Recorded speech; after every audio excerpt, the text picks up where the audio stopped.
আসসালামু আলাইকুম রহমতুল্লাহ বারাকাতু। আমার প্রিয় শিক্ষার্থীদের সবার উদ্দেশ্যে আজকে যে আবারও আমি তোমাদের সামনে আজকে উপস্থিত হলাম, যে প্রতিদিনের মতো আজকেও এই বিভিন্ন এই যে বোর্ডের এমসিকিউগুলো সেটা সংক্ষিপ্ত পদ্ধতিতে কিভাবে সমাধান করা যায় সেই সংক্ষিপ্ত পদ্ধতির আলোকে আজকে আমি তোমাদেরকে যে বোর্ডটার প্রশ্নের সমাধান করে দেবো সেটা হচ্ছে চট্টগ্রাম বোর্ড 2024-এর সাধারণ গণিতের বহু নির্বাচনী যে অংশটা সেটা।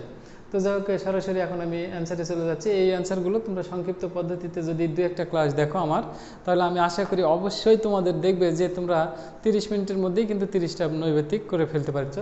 যাই হোক, আজকের ক্লাসটা তোমরা আমি আশা করি মনোযোগ সহকারে দেখবে। তো এখন যে প্রশ্নটা, এখন আমরা সরাসরি অ্যান্সারে চলে যাচ্ছি। তো এখানে যে প্রশ্নটা দেওয়া হয়েছে, দেখো 1 নম্বর যে প্রশ্নটা, এখানে কিন্তু তোমরা এখন যে প্রশ্ন দেখতে পাচ্ছ, এখানে কিন্তু বলা হয়েছে যে এফ অফ ওয়াই সমান 1 plus Y square plus Y cube divided Y square হলে এফ অফ হাফ এর মান কত। এখানে কিন্তু আমরা জানি যে এই ক্ষেত্রে এই প্রশ্নটাতে সরাসরি যদি আমরা হাফ বসিয়ে দিই, অর্থাৎ এফ অফ ওয়াই এর জায়গাতে হাফ এখানে যদি বসিয়ে দিই মাইনাস, তাহলে এটা হবে 1 থেকে যাবে, এটাতে হিসাব করলে তাহলে কিন্তু আমরা এই খ নাম্বার অর্থাৎ 9/2 এই অ্যান্সারটা পেয়ে যাব। তো যাক, পরবর্তীতে নিচের যে প্রশ্নটা দেওয়া হয়েছে সেটাতে আমরা চলে যাই। দেখো নিচের কোনটি ফাঁকা সেট। এখানে ফাঁকা সেট বলতে কিন্তু এখানে আমাদের একটু খেয়াল রাখতে হবে যে ফাঁকা সেট বলতে এখানে কোনটার মান নাই। এখানে দেখো বলা হয়েছে x belongs to N, N বলতে স্বাভাবিক সংখ্যা, এক্স মৌলিক সংখ্যা। তাহলে এখানে মৌলিক সংখ্যা 23 আর 29, এর মধ্যে কোনো মৌলিক সংখ্যা দেখো 23-এর চাইতে বড়, 29-এর চাইতে ছোট কোনো মৌলিক সংখ্যা আর নাই। কিন্তু এটার ক্ষেত্রে দেখো মৌলিক সংখ্যা 11 থেকে 19-এর মধ্যে যেহেতু 13 মৌলিক সংখ্যা আছে, এখানে 23 থেকে 25-এর মধ্যে সংখ্যা তো আছে 23, 24, 25, কিন্তু মৌলিক সংখ্যা নাই, তাহলে এটাতেও আছে। জেড বলতে তো পূর্ণ সংখ্যা, এখানে তো আরও বেশি আছে। তাহলে এই ক নাম্বারটা এখানে আমরা দেখতে পাচ্ছি যে এখানে 23 আর 29-এর মধ্যে কেবল একটা কোনো মৌলিক সংখ্যা নাই, সুতরাং এটা একটা ফাঁকা সেট। তারপরে যে প্রশ্নটা দেওয়া হয়েছে এখানে দেখো 1 ডিভাইডেড এ, 3 নাম্বার যে প্রশ্নটা, 1 ডিভাইডেড এ সমান 3 প্লাস 2√2 হলে ওই এ মাইনাস 1 ডিভাইডেড এ এর মান কত। এখানে যদি আমরা নির্ণয় করতে যাই তাহলে দেখো এই ক্ষেত্রে 1 ডিভাইডেড এ সমান কিন্তু আছে 3 প্লাস 2√2। এটার ক্ষেত্রে তোমাদের একটাই কাজ করতে হবে যে এটাকে দেখতে হবে, দেখো এখানে বর্গ করে দিব মনে মনে, তাহলে এটা কিন্তু 9 হচ্ছে আর এটা কিন্তু 8 হচ্ছে, অর্থাৎ বাইরেরটা 2 বার গুণ, তাহলে 2 দুগুণ 4, 4 দুগুণ 8, তাহলে কিন্তু প্রকৃতপক্ষে এটা কিন্তু এইভাবে আসে। এটা যদি আমরা কল্পনা করি বর্গ করে, যেটা এটা এখানে আসে 1 ডিভাইডেড এ, তাহলে 1 ডিভাইডেড এ সমান যদি 9 প্লাস √8 হয়, তাহলে এ সমান কিন্তু হবে এটারই মাইনাসটা, অর্থাৎ তাহলে এখানে হবে 9 মাইনাস √8। তাহলে এটাতে দেখো এখানে বিয়োগ করা আছে, তাহলে এখানে আমরা বিয়োগ করে দেব। তাহলে এই দুইটা যদি মনে মনে বিয়োগ করি তাহলে কিন্তু এটা আগে আসবে, তো অর্থাৎ 9 মাইনাস √8 মাইনাস, তারপরে 9 মাইনাস তারপরে √8, এটা আমাদের হচ্ছে, যেহেতু এটা মাইনাস এটা। তাহলে এখানে যদি আমরা মাইনাস করি তাহলে কিন্তু 9 আর 9 কেটে যাচ্ছে, অর্থাৎ এখানে দেখো 2√8 পাচ্ছি। 2√8 বলতে কিন্তু এখানে পাচ্ছি হচ্ছে 2 তো আগে থেকে আসে, 8 বলতে কিন্তু এটাই ছিল, তাহলে এই 2 আর এই 2 4, 4√2, অর্থাৎ এখানকার ক্ষেত্রে ক নম্বরটা আমরা অ্যান্সার পেয়ে যাব। এখন দেখো 4 নম্বর প্রশ্নটা এখন আমরা অ্যান্সার দেখি। 4 নম্বর প্রশ্নটা এখানে বলা হয়েছে, দেখো x square minus √2x plus 1 সমান 0 হলে এই বহু নির্বাচনী এটা মিল করতে হবে। তাহলে এখানে এটার ক্ষেত্রে দেখো প্রথম অবস্থায় কিন্তু দেওয়া হয়েছে x square minus √2x plus 1 সমান 0। তাহলে এটাকে যদি আমরা একটু সাজিয়ে নিই তাহলে দেখো এক্স স্কোয়ার আর এটা প্লাস 1 সমান √2x, তাহলে এখানে উভয় পাশে যদি x দ্বারা ভাগ করে দিই তাহলে x square divided x plus 1 divided x সমান √2x ডিভাইডেড এক্স, তাহলে বা এখানে হবে x প্লাস 1 ডিভাইডেড এক্স সমান √2, এটা আমরা পেলাম। তাহলে 1 নাম্বারটা এটা ঠিক আছে। এখন এটাকে যদি আমরা বর্গ করে দিই, দেখো x প্লাস 1 ডিভাইডেড এক্স তার উপরে স্কোয়ার সমান √2 তার উপরে স্কোয়ার, তাহলে এখানে হবে x square plus 1 divided x square plus 2 into x into 1 divided x সমান এখানে 2। তাহলে এটাই কেটে গেলে এটা কিন্তু প্লাস আছে, তাহলে ওই পাশে গেলে 0 হচ্ছে, অর্থাৎ x² প্লাস 1 ডিভাইডেড এক্স সমান x² সমান 0, তাহলে এটাও ঠিক পাচ্ছি আমরা। তারপরের যে প্রশ্নটা আছে সেটাতে দেখো এক্স কিউব প্লাস 1 ডিভাইডেড, তাহলে x cube plus 1 divided x cube সমান কিন্তু আছে এক্স প্লাস 1 ডিভাইডেড এক্স তার উপরে cube minus 3 into x into 1 divided x into x plus 1 divided x. তাহলে এখন আমরা এটার মান যদি বসাই √2 তার উপরে square sorry cube minus 3 into এটাতে √2, তাহলে এটা কিন্তু যখন আমরা কিউব করব তাহলে 2√2 মাইনাস 3√2, তাহলে এখানে পাবো মাইনাস √2 অর্থাৎ 1, 2 ও 3। সেই ক্ষেত্রে আমরা সবগুলো অ্যান্সার কিন্তু এখানে মিলিয়ে নিতে পারলাম। তো যাই হোক, পরবর্তী এখন 5 নম্বর প্রশ্নটা এখন আমরা দেখব। তো 5 নম্বর প্রশ্নটা এখন যদি খেয়াল করি তাহলে দেখো এখানে 5 নম্বর প্রশ্নটাতে বলা হয়েছে যে খুব ছোট একটা প্রশ্ন দেওয়া হয়েছে, দেখো ইনভার্স ফাংশনের একটা। তো এখানে যে মানটা দেওয়া হয়েছে 1 ডিভাইড, এটাতে কিন্তু দেওয়া হয়েছে এরকম 3 ইনভার্স আর ভাগ 9 1 ইনভার্স তার উপরে আবার ইনভার্স ফাংশন দেওয়া হয়েছে।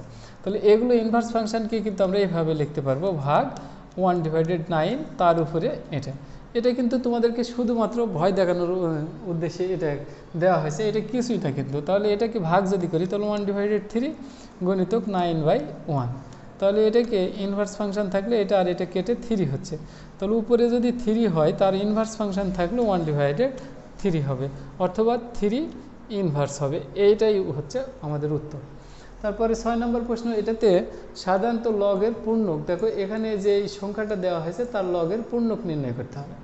এই জাতীয় প্রশ্ন যদি আসে তাহলে তোমরা কি করবে, ক্যালকুলেটরে সরাসরি বসিয়ে দিলে এই অ্যান্সারটা করতে পারবে। যে ক্যালকুলেটরে আমি প্রথমে দেখাই, যে ক্যালকুলেটরে কাজ করবে কি, প্রথমে অন করার পরে এই লগ বাটনটাতে একবার ক্লিক দেবে, লগ বাটনে যখন ক্লিক দেওয়ার পরে এই সংখ্যাটা সরাসরি উঠাবে, তাহলে 0.123 তিনটে 0 5 6 7 এটা লেখার পরে তাহলে আমরা সমান চিহ্ন দেব। যদি দেখো -3 এসেছে, শুধু আমরা দেখব দশমিকের বামে, তাহলে -3, যদি 3 আসে তাহলে উত্তর হবে 4, 4 আসলে উত্তর হবে 5, যত আসবে তার উপরে একটা বেশি, তাহলে এখানে কিন্তু -4। আবার এমনও কাজ করতে পারি, দেখো 0.00567, তাহলে আমাদের দেখতে হবে দশমিক সবসময় আমরা একটা সংখ্যার অন্তর দেব, তাহলে দশমিক হবে এখানে, তাহলে দশমিক আমাদের কয় ঘর চলে গেল, দশমিক গেল 1 2 3 4 ঘর, অর্থাৎ 4 হচ্ছে এখানে পূর্ণক। আর অংশকের ক্ষেত্রে আমাদের ক্যালকুলেটরের সহযোগিতা নিতে হয়। তো যাই হোক, অংশক যেহেতু কম আসে তাহলে এখানে আমরা পরবর্তী অ্যান্সারে চলে যাচ্ছি। তো এখানে যে প্রশ্নটা দেওয়া হয়েছে দেখো, খেয়াল করে দেখো যে এখানে x², এই সমীকরণের একটি উৎপাদক, এটা ঘাত হচ্ছে 2 আর একটি বীজ হচ্ছে 4, এটা সবগুলো ঠিক আছে কিনা সেটা যাচাই করতে হবে। যাচাই করার জন্য দেখো এখানে আমরা কাজ করব কি, এই সমীকরণের ক্ষেত্রে এখানে একটি উৎপাদক এটা, অর্থাৎ x প্লাস 3, তাহলে এটাকে যদি আমরা সমান 0 ধরে নিই তাহলে x সমান -3। খেয়াল করে দেখো এটা যদি আমরা বসিয়ে দিই তাহলে এখানে কত পাচ্ছি, 3 তার উপরে স্কোয়ার -3 -12, তাহলে এখানে কত, এটা 9 বিয়োগ 3 তারপরে বিয়োগ 12, তাহলে এটাকে এখানে খেয়াল করতে হবে যে এখানে কিন্তু বলা হয়েছে -3, তাহলে -3 আর এখানে কিন্তু একটা -3 বসানোর কারণে মাইনাসে প্লাস হচ্ছে, তাহলে 12 বিয়োগ 12 সমান কিন্তু এখানে 0, অর্থাৎ 0 হলে এটা উৎপাদক ঠিক আছে। আর ঘাত 2, অর্থাৎ এখানে সর্বোচ্চ পাওয়ার কিন্তু 2 আছে, তাহলে ঘাত 2 এটাও ঠিক আছে। আর বীজ, অর্থাৎ একটি বীজ হচ্ছে 4, একটা মান 4 কিনা সেটা আবার যাচাই করতে হবে। একটা মান যদি 4 হয় তাহলে 4 এখানে বসিয়ে দেখব, যে যদি 0 হয় তাহলে 4 তার উপরে স্কোয়ার -4 -12, তাহলে এখানে দেখো 16 বিয়োগ 16 অর্থাৎ 0, তাহলে এখানে 3টাই এখানে সঠিক আমরা উত্তর পাচ্ছি। তারপরে এখানে 8 নম্বর যে প্রশ্নটা দেওয়া হয়েছে, সমীকরণের মূল কয়টি, কিন্তু অনেক সময় এখানে মূল কয়টি সেটা জানার জন্য শুধুমাত্র আমাদের দেখতে হবে ঘাত। এখানে কিন্তু যে কোনো সমীকরণে সাপোজ x² + 5x + 6 = 0, এটার কিন্তু ঘাত হচ্ছে 2, সুতরাং মূল 2টি। এই সমীকরণকে যদি x² - 3 তার উপরে স্কোয়ার সমান 0, এটাকে যদি আমরা বর্গ করে দিই, অর্থাৎ সূত্র লিখলে কিন্তু দেখো ঘাত কিন্তু 4 আসবে, অর্থাৎ 4 ঘাত থাকার কারণে এখানে মূল হবে 4। তারপরে দেখো এই প্রশ্নটা, এই 9 নম্বর যে প্রশ্নটা দেওয়া হয়েছে, সেই 9 নম্বর প্রশ্নটাতে কিন্তু বলা হয়েছে এখানে অনুপাত নির্ণয় করতে হবে। তো অনুপাত নির্ণয়ের ক্ষেত্রে দেখো এখানে কিন্তু 3m + n আর নিচে n - m সমান দেওয়া হয়েছে 9, এখানে শুধুমাত্র m আর n আমরা এক আলাদা করব, তাহলে এখানে আমরা পাবো 3m প্লাস এন সমান 9n মাইনাস 9m। এখন m আর n অংশ যদি আলাদা করি তাহলে এমটাকে এই পাশে নিই, 9 আর 3 12m, আর এটা যখন ওই পাশে যাচ্ছে তাহলে 8n। তাহলে এখন আমাদের বলা হয়েছে m অনুপাত n, তাহলে nকে নিচে নিয়ে আসতে হবে, তাহলে বা m ডিভাইডেড n সমান 8/12। এটাকে যদি আমরা কাটাকাটি করি তাহলে 4 দুগুণ 8, 6 দুগুণ 12, আবার এখানে 2 দুগুণ 4 আর 3 দুগুণ 6, তাহলে 2 অনুপাত 3। এটাই কিন্তু আমাদের উত্তর হবে, অর্থাৎ খ নাম্বারটা আমরা পেয়ে যাচ্ছি। এখন এখানে যে চিত্রটা দেওয়া হয়েছে দেখো, নিচের চিত্রটির মোট কয়টি প্রতিসাম্য রেখা আছে। যে কোনো জিনিস প্রতিসাম্য রেখা তো আমরা জানি যে কোনো কিছুকে কয়ভাবে আমরা ঘুরিয়ে রাখলেও এটা বুঝতে পারা যায় না। অর্থাৎ খেয়াল করে দেখো যে এটাতে যদি আমরা এইভাবে যে চিহ্নটা এখানে অঙ্কন করা হয়েছে, এই চিহ্নটাকে যদি আমরা এইভাবে কল্পনা করি যে এই চিহ্নটার এটাকে আমি চিহ্নিত করে রাখলাম যে এটা ডান সাইডে আছে আমার, তাহলে এটা যদি এই পাশে থাকে তাহলে এটাকে যদি আবার এইভাবে চিহ্নটা অঙ্কন করি, দেখো এটা যদি এইভাবে আমার অঙ্কন করা থাকে, যে আমি জাস্ট দেখানোর তাগিদে এটা বলছি, তাহলে এখানে এইভাবে আছে কিন্তু এই অংশটা আমি উপরে তুলে দিয়েছি, তাহলে কিন্তু উপরে তুলে দিলে কিন্তু আর বুঝতে পারা যাবে না যে এটা একবার ঘোরানো হয়েছে। যদি ঘোরানো তাহলে এটাকে কয়বার ঘোরাতে পারবো আমরা, সেটাই হচ্ছে তার প্রতিসাম্য রেখা। তাহলে এটাকে যদি একবার উপরে দিতে পারবো, এটাকে এই পাশে দিতে পারবো, এটাকে নিচে দিতে পারবো, আবার যে অবস্থানে আছে সেটা, এই মোট 4টি প্রতিসাম্য রেখা এই চিত্রটার আছে। এই জন্য উত্তর হবে এখানে গ নাম্বারটা। তাহলে গ নাম্বারটা সঠিক উত্তর। তারপরে যে প্রশ্নটা দেওয়া হয়েছে দেখো, এই চক্রটির ঘূর্ণন প্রতিসাম্য কোন কয়টি, অর্থাৎ এইচকে খেয়াল করে দেখো তোমরা যে এইচ যেটা আছে, এই এইচটাকে যদি আমরা এইভাবে ঘুরাই তাহলে তার এইচ থাকলো না। এটা যখন আবার ঘুরে উপরের দিকে, অর্থাৎ আবার ঘুরলে তখন এইচ হবে, আবার ঘুরলে এটার মতো হয়ে যাবে। তাহলে দেখা যাচ্ছে একবার যদি 90 ডিগ্রিতে আমরা ঘুরাই তাহলে কিন্তু এইচ আর এইচ থাকছে না, তখন এরকম হয়ে যাচ্ছে। আবার পরে 90 90 180 ডিগ্রিতে ঘুরালে, অর্থাৎ এই দুইটা অংশ যদি আমরা উপরে দিই এইভাবে ঘুরিয়ে, যে এই দুটো উপরে আছে তাহলে কিন্তু আবার এইচ হচ্ছে, অর্থাৎ এটা উপরে দিলেই এইচ হবে, অর্থাৎ ঘূর্ণন প্রতিসাম্যতার কোণ হবে 180 ডিগ্রি। তো যাই হোক 11 পর্যন্ত হয়ে গেল। এখন আমরা 12 নম্বর প্রশ্নের উত্তর করার চেষ্টা করি। তাহলে এখানে প্রশ্নটাতে বলা হয়েছে দেখো, পি কিউ আর ক্রমিক সমানুপাতিক হলে এই বহু নির্বাচনের কোনটা কোনটা ঠিক আছে 1 2 3 এর মধ্যে, সেটা আমাদের যাচাই করতে হবে। তো যাচাই করার জন্য এখানে আমরা জানি ক্রমিক সমানুপাতিক হয় কখন, অর্থাৎ পি আর কিউ আর ক্রমিক সমানুপাতিক হবে যদি পি ডিভাইডেড কিউ সমান কিউ ডিভাইডেড আর হয়। তাহলে সেই ক্ষেত্রে দেখো, খেয়াল করে দেখো, কিউ স্কোয়ার সমান পি আর, এটা হচ্ছে। তাহলে এই পি কিউ আর এর এমন একটা মান আমরা ধরে নেব যে পি কিউ আর আর, দেখো এটার ক্ষেত্রে আমাদের কি কাজ করতে হবে, এটাকে এমন একটা সমীকরণ ধরবো মানগুলো যেন এটাকে বর্গ করলে এটা হয়। অর্থাৎ দেখো এটাতে যদি আমরা ধরে নিই যে এটার মান হচ্ছে আমাদের 2 বা 4, আমরা ধরে নিলাম 4, তাহলে এটাকে বর্গ করলে কত হচ্ছে, 4কে বর্গ করলে, অথবা ছোট একটা সংখ্যা আমরা ধরে নিই, যে কোনো সংখ্যা ধরলেই হবে কিন্তু এখানে। তাহলে 2 যদি আমরা ধরি 2, তাহলে এটাকে যদি 2 ধরি তাহলে এটাকে বর্গ করলে কত হচ্ছে 4, তাহলে বর্গ করলে 4 হলে কোন দুইটা গুণ করলে 4 হয়, অর্থাৎ তাহলে এখানে যদি এটাকে যদি আমরা 4 ধরি আর এটাকে যদি 1 ধরি, তাহলে খেয়াল করে দেখো এই দুইটাকে যদি আমরা গুণ করি তাহলে কিন্তু 4 হচ্ছে, আর এটাকে বর্গ করলেও 4 হচ্ছে, এইভাবে ধরে নিতে হবে। তাহলে পি এর মান কত আসলো আমাদের, পি এর মান 1, কিউ এর মান 2 আর আর এর মান 4, এই তিনটা মান। এখন দেখো 1 নম্বরে আমরা বসিয়ে দেখব যে পি ডিভাইডেড কিউ, খেয়াল করে দেখো তো পি এর মান কত, পি এর মান 1 আর কিউ এর মান 2, তাহলে হাফ হচ্ছে। ডান পাশে কত হচ্ছে, কিউ এর মান 2 আর আর এর মান 4, তাহলে এটাও হাফ হচ্ছে, তাহলে এটা ঠিক আছে। তারপরে বলা হয়েছে দেখো পি কিউ সমান কিউ আর, তাহলে এখানে পি এর মান কত 1 আর কিউ এর মান কত 2, তাহলে এখানে 2 হচ্ছে মোট। এই পাশে দেখি কিউ এর মান কত, কিউ এর মান হচ্ছে 2 আর আর এর মান হচ্ছে 4, তাহলে 4 তো কোনো 8, এটা যেহেতু ঠিক নাই তাহলে দেখো 1 নম্বরটা 2 নম্বর কিন্তু ভুল। অর্থাৎ এখন যদি এটাতেও দেখো কিউ স্কোয়ার সমান পি আর, এটা তো আমাদের আগেই প্রমাণ হয়ে গেছিলো, তাহলে এটাতেও মান কিন্তু ঠিক হয়ে যাবে আমাদের। এটাকে যদি আমরা বর্গ করে দিই তাহলে কিন্তু এই দুটার গুণফলের সমান হবে। এই পদ্ধতিতে যদি নির্ণয় করো তাহলে যে কোনো এই ক্রমিক সমানুপাতিক সংক্রান্ত যে অঙ্ক আসবে সেটা কিন্তু তোমরা অল্প সময়ের মধ্যেই অ্যান্সার করে ফেলতে পারবে।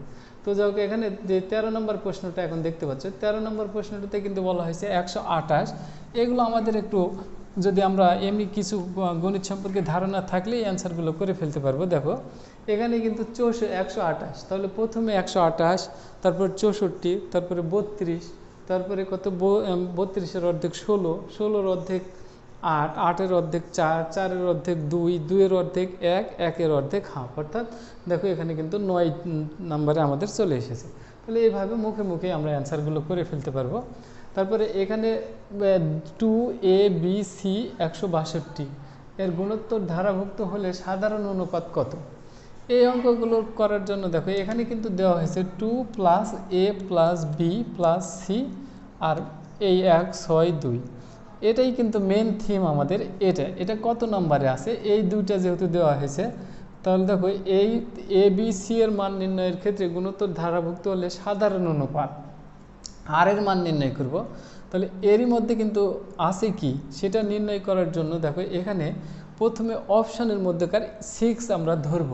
তাহলে এটা যদি 2 হয় তাহলে 6 দুগুণ কত? এটা 12 হবে।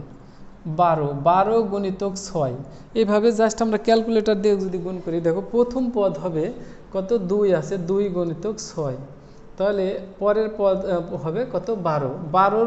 12-র সাথে আবার 6 গুণ হবে, গুণ 6, তাহলে এখানে হবে 72। তারপরের পদ কত হবে? গুণ 6, তাহলে এখানে হবে 432। কিন্তু এখানে তো আছে 162, তাহলে এটা হচ্ছে না। পরে 3 দিয়ে দেখি, এখানে 2, তারপরে 2 1 3 দ্বারা গুণ করব, গুণ, তাহলে এখানে হবে 6 যোগ আবার 2 দ্বারা, তাহলে 3 দ্বারা গুণ করব। তাহলে এই প্রথমে এটা 6, তাহলে 6 গুণিতক 3, তাহলে 3 6 এখানে 18। তার সাথে আবার এখানে আরেকটা গুণ আছে, তাহলে 18 গুণ আবার যদি 3 দিই আমরা, দেখো 18 গুণ 3, তাহলে 54 এখানে। তারপরে আবার 3 দিয়ে গুণ করে দেখব, গুণ 3, অর্থাৎ 162। এটাই কিন্তু আমাদের ঠিক থাকছে। এইভাবেও কিন্তু আমরা অ্যান্সার করতে পারবো। তোমরা ক্যালকুলেটারে শুধুমাত্র কাজ করবে কি, এই যেটা 2 উঠাবে, দেখো 2 সমান দেবে, দেওয়ার পর এখানে প্রথমে 6 লিখবে, 6, তারপরে অ্যান্সার গুণ 6, তাহলে দেখো 4 বার, 1 2 3 4 5 আছে যেহেতু, তাহলে 4 বার আমরা ক্লিক দেব, 1 2 3 4, কিন্তু এখানে হচ্ছে 2592, তাহলে 6 হলে এখন 3 দিয়ে দেখো, 3 দিয়ে কী করব? প্রথমে 2 লিখব, সমান দেব, দেওয়ার পরে অ্যান্সার যেটা আসলো তার গুণ 3 দিব, এই 3 অ্যান্সার। তাহলে এখন দেখব যে দেখো পরেরটা কিন্তু 6, অর্থাৎ এখানে 6 2 নম্বর পদ, তাহলে 6, তারপরে 18, তারপরে 54, তারপরে 162, তাহলে 3-এ চলে আসতেছে। এইভাবে অ্যান্সার করলে কিন্তু আমরা অ্যান্সারটা বের করে নিতে পারবো। তো যাক 14 হয়ে গেল। এখন 15 নম্বর যে প্রশ্নটা দেওয়া হয়েছে, দেখো এখানে যে সমীকরণ দেওয়া হয়েছে, সমীকরণের এ এর মান কত বা কোনটি? এখানে খেয়াল করে দেখো যে সমীকরণটা দেওয়া আছে, এটা সমীকরণের ক্ষেত্রে যে ত্রিভুজ আছে, ত্রিভুজটা এখন যদি আমরা চিন্তা করি, দেখো এই জায়গাতে কিন্তু ত্রিভুজের √3 আর এখানে 2, তাহলে এটাকে বর্গ করে যদি বিয়োগ করি, তাহলে এটা 4 বিয়োগ 3, অর্থাৎ এখানে কিন্তু 1 হচ্ছে। আমাদের একটু পিথাগোরাসের সূত্র সম্পর্কে ভালো ধারণা থাকলেই কিন্তু এটা আমরা নির্ণয় করে ফেলতে পারবো। তাহলে দেখো এই কোণটাকে আমাদের নির্ণয় করতে বলেছে কিন্তু এ কোণ, তাহলে এই কোণ হলে দেখো লম্ব এটা আর ভূমি এটা, তাহলে √3/1, অর্থাৎ tan-এর সাথে কল্পনা করি, তাহলে tan√3-এর মান কত? 60 ডিগ্রি, তাহলে আমরা এখানে পেয়ে যাব 60 ডিগ্রি। তারপরে আবার বলা হয়েছে, দেখো তাহলে খ নম্বরটা উত্তর পেয়ে গেলাম। ত্রিভুজ ABC এর, এখন ABC এর ক্ষেত্রে দেখো এই কোণটা কত পেলাম? 60, তাহলে এটা খেয়াল করে দেখো তো 30 ডিগ্রি, আর এই মানগুলোও তো দেওয়া হয়েছে।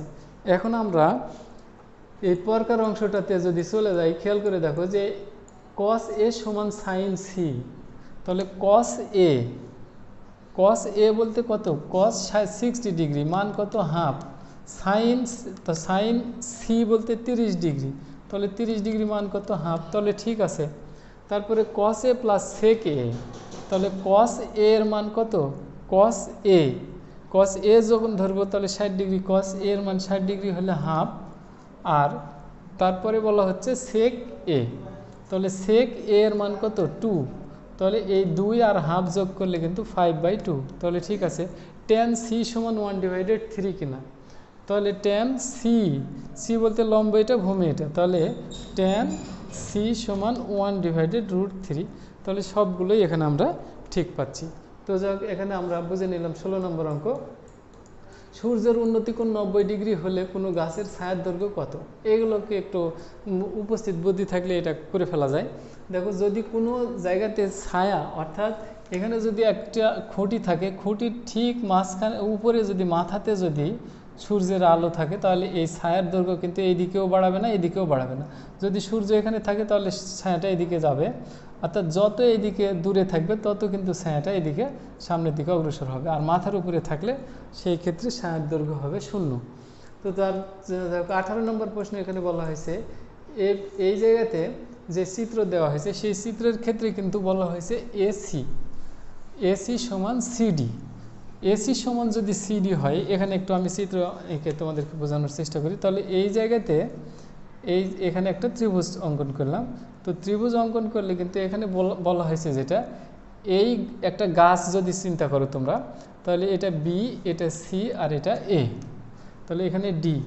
এই এসি বলতে এটা যত বড় সেটা কিন্তু সিডি এর সমান, খেয়াল করে দেখো। তাহলে অর্থাৎ এ বিন্দুটা ভেঙে যখন এটা ভেঙে যখন এর উপর পড়েছে তখন সমান হয়েছে। তাহলে এটা যেহেতু এই অংশটা আর এই অংশটা সমান, তাহলে এটা অংশটা সমানের তাগিদে এটা হয়েছে আমাদের। তাহলে এটা আর এটা যেহেতু সমান, তাহলে এখন এ বি এর দৈর্ঘ্য কত? খেয়াল করে দেখো। তাহলে এটা 10, ঠিক আছে, তো 10 মিটার দেওয়া হয়েছে। এটা যেহেতু 60 ডিগ্রি কোণ দেওয়া হয়েছে, 60 ডিগ্রি কোণ, তাহলে এটা ভূমি আর এটা অতিভুজ। ভূমি আর অতিভুজ কিসে থাকে? কসে থাকে। তাহলে cos 60 ডিগ্রি সমান ভূমি মানে 10 আর অতিভুজ x।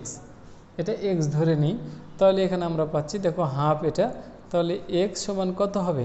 এখানে x উপরে গেল আর cos 60 ডিগ্রির মান হচ্ছে হাফ। তাহলে হাফ বললে 10 আর নিচে হাফ, তাহলে এটা ঘুরে গেলে কিন্তু এখানে হবে 20, অর্থাৎ এটা 20, x এর মান পেলাম 20। তাহলে 20, এটাও কিন্তু 20 হবে। তাহলে 20 আর 10-এ 30। এই জন্য এখানকার উত্তর হবে এই গ নাম্বারটা, অর্থাৎ 30 মিটার। তো যাক, এটা হয়ে গেল। 18, 19 নম্বর যে প্রশ্নটা বলা হয়েছে, এই প্রশ্নের ক্ষেত্রে আমাদের প্রথম অবস্থায় একটা কাজ করে নিতে হবে। দেখো, এটার জন্য প্রথম অবস্থায় যে প্রশ্নটা দেওয়া হয়েছে সেটার সমীকরণ দুটো আমাদের, দেখো, একটা 3x - 5y - 7 সমান 0, আর একটা আছে 6x - 10y - 15 সমান 0। এটার ক্ষেত্রে আমাদের এই দুটার অনুপাত আগে দেখতে হবে। দেখো, 3/6 সমান হাফ, এই দুটার অনুপাত আবার দেখতে হবে। 5/10, দেখো, -5, এটাও সমানও হাফ। যদি একই হয় তাহলে এটা নির্ণয় করতে হবে, আর একই না হলে নির্ণয় করার প্রয়োজন নাই। তাহলে এখানে আবার যদি নির্ণয় করি 7/-15, তাহলে সমান কিন্তু এটা হাফ আর হচ্ছে না। তাহলে এই ক্ষেত্রে কিন্তু আমাদের হয়েছে, দেখো, এটা হাফ সমান half not is equal to minus, দেখো, 7/15। অর্থাৎ এই দুইটা যদি সমান হওয়ার পরে এটা যদি সমান হয়, তাহলে সেইটার ক্ষেত্রে এই তিনটাই যদি এই দুটো সমান হওয়ার পরে যদি এটা সমান হয়, তাহলে কিন্তু অসংখ্য সমাধান থাকবে। আর যদি এটাতে সমান না হয় তাহলে কোনো সমাধান থাকবে না। আর এটার ক্ষেত্রে যদি প্রথম অবস্থায় যদি এটা অসমান হয়ে যেত, অর্থাৎ এটাতে যদি অসমান হতো, তাহলে কিন্তু একটা মাত্র সমাধান থাকবে। তাহলে এটার ক্ষেত্রে যেহেতু সমাধান এটা সমান আর এটা সমান না, তাহলে এই ক্ষেত্রে কিন্তু সমাধান থাকবে না। সেই ক্ষেত্রে আমাদের কিন্তু এখানে বলা হয়েছে, দেখো, একটি মাত্র সমাধান আছে, অর্থাৎ এখানে 2 নম্বরটা ভুল দেওয়া হয়েছে। এই জন্য 1 ও 3 উত্তর হবে এখানে। 20 নম্বর যে প্রশ্নটা দেওয়া হয়েছে, দেখো, 2x - y সমান 8, আর তারপরে x - y সমান 4 হলে xy এর মান কত? তাহলে এখানে বলা হয়েছে 2x - y সমান 8 আর x - 2y সমান 4। এটা এসব অঙ্কের ক্ষেত্রে যে কোনো ক্ষেত্রে আমাদের দেখতে হবে যে এটা তো আমরা অপনয়ন পদ্ধতি, প্রতিস্থাপন পদ্ধতি এরকমভাবে যদি অ্যান্সার করতে যাই, তাহলে দেখো, এটাকে যদি আমরা এই ওয়াইটা মিল করতে চাই, তাহলে এখানে 4 আর এখানে 2 আর এখানে 16, মানে 2 দ্বারা আমরা গুণ করে দিলাম মনে মনে। তাহলে এখানে মাইনাস প্লাস মাইনাস, তাহলে কিন্তু এখানে অ্যান্সার চলে আসবে। দেখো, এই জায়গাতে 3x সমান, এটা তো কেটেই যাচ্ছে, তাহলে 16 থেকে 4 বাদ দিলে এখানে হবে 12, তাহলে x সমান 4। তাহলে এক্স সমান যেহেতু 4, তাহলে এক্স সমান 4 হলে ওয়াই সমান কত পাচ্ছি, যে কোনো একটাতে দেখো এক্স মাইনাস 2y সমান 4, তাহলে ওয়াই সমান কত হচ্ছে, এটা যেহেতু 4, তাহলে এই 4 গিয়ে ওই পাশে বিয়োগ হলে দেখো 2y সমান হচ্ছে 0, তাহলে ওয়াই সমানও 0। তাহলে এখানে এই ওয়াই সমান যদি 0 হয় তাহলে কিন্তু এক্স আর ওয়াই সমানও 0 হবে, যেহেতু এটা 4 আর 0 গুণ করলে 0 হয়ে যাচ্ছে। এখানে একটা আয়তক্ষেত্রের দৈর্ঘ্য প্রস্থ অপেক্ষা 3 মিটার বেশি এবং পরিসীমা 30, তাহলে এখানে যদি আয়তক্ষেত্রের দৈর্ঘ্য এই জায়গাতে কত জানি না, এটা এক্স আর এটা তাহলে এক্স প্লাস 3, এটাও এক্স প্লাস 3, এটাও এক্স, তাহলে পরিসীমা কিন্তু এখানে বলাই হয়েছে। আর এখানে সংক্ষিপ্ত পদ্ধতিতে বের করতে পারবো, যেহেতু 3 মিটার বেশি, তাহলে এটাও 3 বেশি, এটাও 3 বেশি, এই 3 যদি আমরা বাদ দিয়ে দিই তাহলে কিন্তু এটা অবশ্যই একটা বর্গ হবে, অর্থাৎ বর্গের হচ্ছে 4a বা 4x আমরা বলতে পারি। তাহলে 4x সমান আমরা এখানে তাহলে এই 30 থেকে 3 আর 3 6 আগে বাদ দেব, তাহলে 30 বিয়োগ 6 24, 24কে 4 দ্বারা ভাগ করলেই কিন্তু আমরা প্রস্থ পেয়ে যাব। তাহলে 4 4 6 24, এই 6 হচ্ছে প্রস্থ। আর যদি দৈর্ঘ্য আসে তাহলে 6 আর 3 9 হবে দৈর্ঘ্য। তো এখানে পরে যে প্রশ্নটা দেওয়া হয়েছে, এখানে কিন্তু প্রশ্নটাতে বলা হয়েছে দেখো ওপি সমান 13, যে চিত্রটা এখন দেখতে পাচ্ছ 22 নম্বর যে প্রশ্ন, ওপি সমান 13, ওপি বি 30 ডিগ্রি। এখন ও এ সমান 5 সেন্টিমিটার হলে পি এ এর দৈর্ঘ্য কত।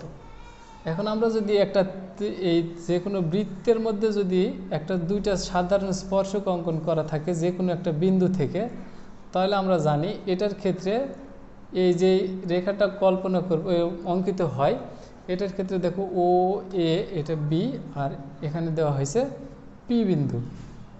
তাহলে পি বিন্দুর ক্ষেত্রে ও এ, ও আর এ এটা যদি 5 হয় তাহলে এটাও 5 হলে এখন এই কোণ দেখো O P B, O P B কোণ হচ্ছে 30 ডিগ্রি। তাহলে এটা 30 ডিগ্রি হলে এটাও কিন্তু 30 ডিগ্রি হবে, যা হোক এটা যেহেতু বলা নাই। তাহলে এখানে বলা হয়েছে ও এ সমান 5 সেন্টিমিটার হলে পি এ এর দৈর্ঘ্য কত। তাহলে পি এ এটার দৈর্ঘ্য কত, তাহলে এখানে কিন্তু 13 দেওয়া হয়েছে। তাহলে আমরা জানি কিন্তু তিনটা বাহুর ক্ষেত্রে এটা কিন্তু একটা সমকোণী ত্রিভুজ হয়ে আছে, তাহলে এটা হবে 5 12 13, অর্থাৎ 13 তার উপরে স্কোয়ার বিয়োগ 5 স্কোয়ার সমান কিন্তু 144, এটা হবে বিয়োগ করলে। তাহলে এটাকে কিন্তু এই রুট করলে 12 চলে আসে, অর্থাৎ পিথাগোরাসের উপপাদ্য অনুসারে এটা আমরা পাচ্ছি 12। তারপরে ও পি বি এর ক্ষেত্রফল কত। ও দেখো ও পি বি এখানকার ক্ষেত্রে কিন্তু এখানে যে গাইড বা যেখানে অ্যান্সার দেওয়া হয়েছিল সেখানে কিন্তু ভুল উত্তর করে দেওয়া হয়েছে, কিন্তু আসলে উত্তরটা হবে এখানে দেখো এই জায়গাতে কিন্তু বলা হয়েছে যে ও পি বি, এখানে যদি সাধারণ স্পর্শক হয় তাহলে এটা যেহেতু কেন্দ্রগামী তাহলে অবশ্যই এটা 5 হবে, 5, আর এটা তো 12 দেওয়াই এখান থেকে পাচ্ছি, তাহলে 12 5 12 60-এর অর্ধেক হচ্ছে 30, অর্থাৎ এখানকার ক্ষেত্রে গ নাম্বারটা এখানে উত্তর সঠিক হবে। তো যাক এখানে তোমাদের গাইডে দেওয়া হয়েছে যে উত্তর সঠিক নাই, অর্থাৎ এখানকার ক্ষেত্রে কিন্তু আসলেই যে কোনো স্পর্শক হলে এটা আর এটা সমান হবে, কিন্তু এখানে বলেছে যে যদি হয় তাহলে উত্তর 30 হবে, কিন্তু এটা অবশ্যই হবে যেহেতু একটা বৃত্তের কেন্দ্র থেকে ব্যাসার্ধ সর্বদাই সমান থাকে। তো যাই হোক এটা নিয়ে আর আমি ব্যাখ্যা করছি না, এই কথাটা এখানে দেওয়া হয়েছে। তারপরে এখানে বলা হয়েছে পরীক্ষার নম্বর জনসংখ্যা কোন ধরনের চলক। আসলে আমরা জানি যে চলক দুই রকম, একটা হচ্ছে বিচ্ছিন্ন চলক আর একটা হচ্ছে অবিচ্ছিন্ন চলক। তো বিচ্ছিন্ন চলক কোনগুলো, যেগুলো চলকের ভগ্নাংশ সংখ্যা থাকে না, যেমন জনসংখ্যা যদি বলা হয় জনসংখ্যা কখনো 5.5, অর্থাৎ 5.5 জন জনসংখ্যা হতে পারে না, কিন্তু এখানে যদি একটা সংখ্যা হতো তাহলে 5.5 বা 3.5 একটা সংখ্যা হতে পারে, অর্থাৎ যেগুলো দশমিক সংখ্যা হিসেবে হয় না সেটা হচ্ছে বিচ্ছিন্ন চলক।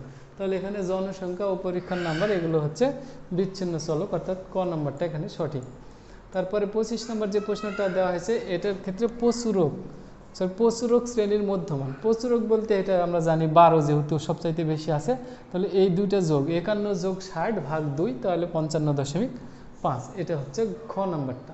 মধ্যক নির্ণয়ের ক্ষেত্রে কি হবে, মধ্যক নির্ণয়ের ক্ষেত্রে প্রথম অবস্থায় n/2, এখানে সব যোগ করে দেখবে যে এখানে কিন্তু 12 9 6 8 আর 5 যোগ করলে 40 হয়, 40-এর অর্ধেক 20, অর্থাৎ মধ্যকের ক্ষেত্রে n/2 সমান 20 ঠিক আছে।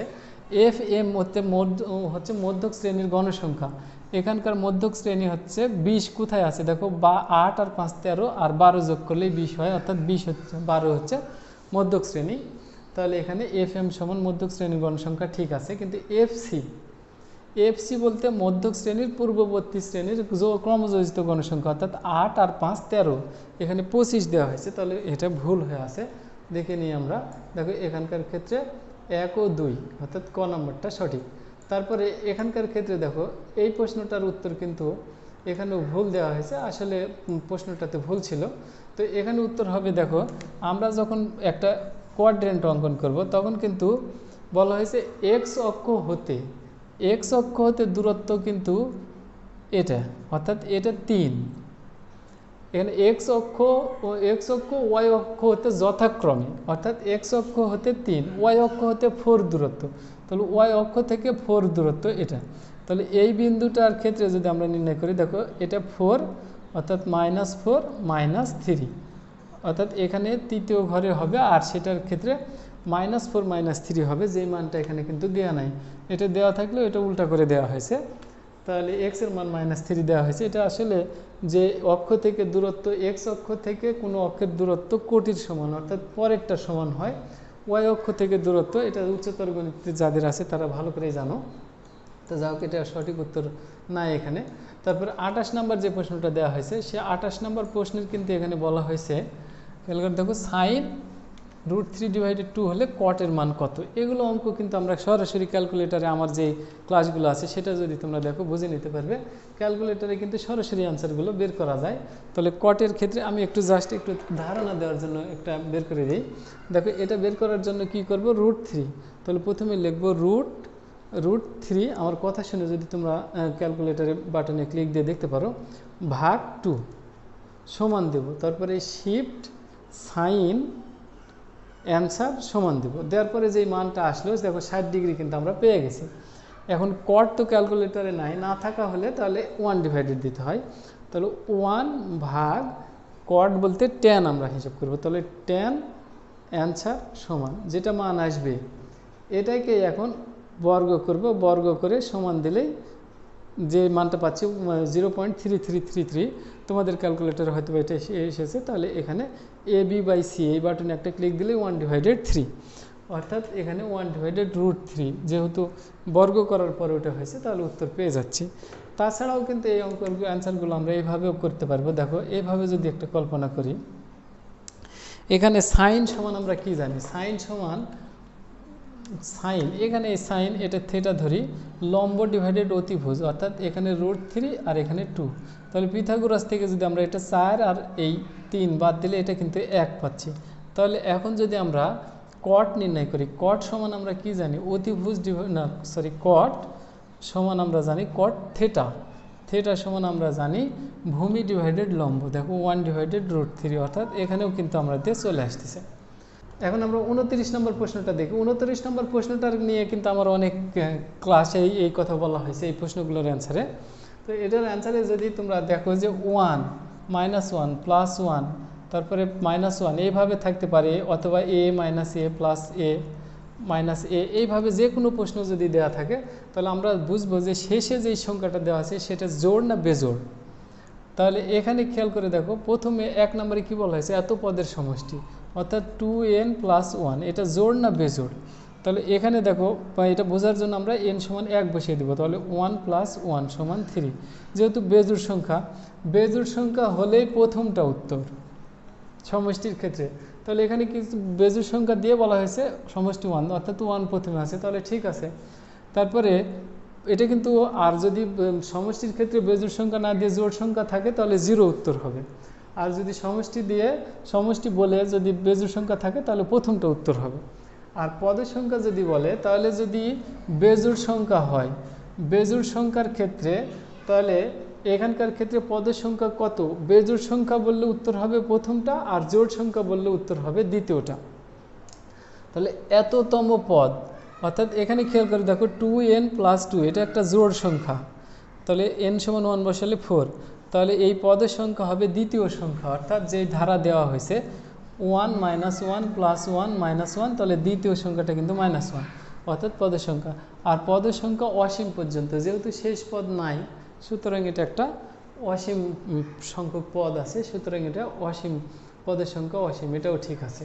তারপরে যে 30 নম্বর যে প্রশ্নটা দেওয়া হয়েছে, খেয়াল করে দেখো যে এই প্রশ্নটার ক্ষেত্রে কিন্তু আমরা খুব সহজেই, এটা যেহেতু বীজগাণিতিক রাশির, এই অঙ্কগুলো তোমরা অনেকটা করেছো, যে x⁴ সমান +1 সমান কিন্তু আমরা জানি 5x²। এটা যদি ঘুরিয়ে লিখি তাহলে এটা হবে, তাহলে x² দ্বারা আমরা ভাগ করে দেখি। দেখো x⁴ / x² + 1 / x² সমান 5, তাহলে x² + 1 / x² সমান 5। এখন যদি আমরা এটাকে একটু a + b² এর সূত্র অর্থাৎ ভেঙে নিই, এখানে a² + b² এর সূত্র ভেঙে নিই, তাহলে আমরা এখানে গ নম্বরটা উত্তর পেয়ে যাব।